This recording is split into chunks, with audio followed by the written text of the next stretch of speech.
सामने अरगान आरती यहाँ नहीं मेहमानी। रूखी रोटी पाओ प्रेम से पियो नदी में पानी। रोटी रोटी पाओ प्रेम से पियो नदी का पानी। राजा राम आइए, प्रभु राम आइए, मेरे भोजन का भोग लगा जाइए।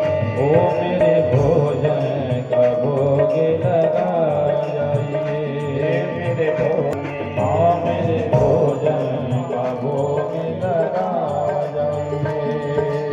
लेकिन फिर भी भगवान नहीं आए। तो ये भक्त जो है ना, ये भगवान को समझाने लगा कि देखो भगवान, आप इसलिए नहीं आ रहे हो ना कि मेरे सूखी रूखी रोटी बनाई है, आप तो डेली आश्रम में मालपुआ मलाई खाते हो। तो सुनो मेरी बात, मेरी जो भूल करोगे यदि तक दोगे भोजन रूखे सूखे।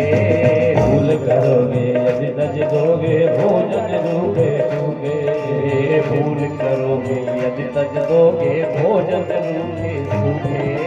भूल करोगे यदि तज दोगे भोजन रूखे सूखे। एकादशी आज मंदिर में बैठे रहोगे भूखे। एकादशी आज मंदिर में बैठे रहोगे भूखे। राजा राम आइए, प्रभु राम आइए, मेरे भोजन का भोग लगा जाइए। राजा राम आइए, प्रभु राम आइए, मेरे भोजन का भोग लगा जाइए।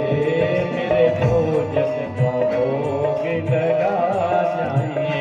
ओ मेरे भोजन का भोग लगा जाइए। जैसे इसने भगवान को भाव से पुकारा तो सज्जनों कि भाव का भूखा हमें भाव ही एक सार है। भाव का भूखा हमें भाव ही एक सार है। भाव से मुझको भजे तो भव से बेड़ा पार है। भाव से मुझको भजे तो भव से बेड़ा पार है। भाव से मुझको भजे तो भव से बेड़ा पार है। भाव से मुझको भजे तो भव से बेड़ा पार है। जैसे इस भक्त ने कहा कि भगवान एकादशी मंदिर में भूखे रह जाओगे, आश्रम के चक्कर में मत रहना, तो भगवान इसके भाव पर इतने प्रसन्न हुए कि महाराज त्रिलोकी का सिंहासन छोड़ करके आने लगे। जानकी जी ने कहा कहाँ जा रहे हो? मेरा भक्त भूखा बैठा है देवी, उसका भोग लगाने जा रहा हूँ। तो देवी बोली मुझे छोड़ के मैं भी चलूंगी। तो महाराज उस भक्त के सामने के नीला भुज श्यामल कोमलांगम सीता समारो प्रतिभाम भाजम। भगवान सीताराम जी उस भक्त के सामने प्रकट हो गए और जैसे उसने भगवान को देखा तो मन बड़ा आह्लादित हो गया, मेरे भगवान आ गए। लेकिन महाराज पहले भगवान को देखें और फिर रोटियों को देखें, गड़बड़ कहाँ हो गया? गुरुजी ने कहा था कि भगवान एक आएंगे, लेकिन यहाँ पर सीताराम जी दो आ गए। अब इसने बनाए थे दो के हिसाब से हो गए कितने? अभी पहले रोटी दे के मैं भगवान बोले भैया लाओ, इतनी देर से बुला रहे तो लाओ जल्दी भोजन कराओ। तो बोला ठीक है महाराज भोजन करो। इसने अपने हाथ से भगवान को भोजन कराया।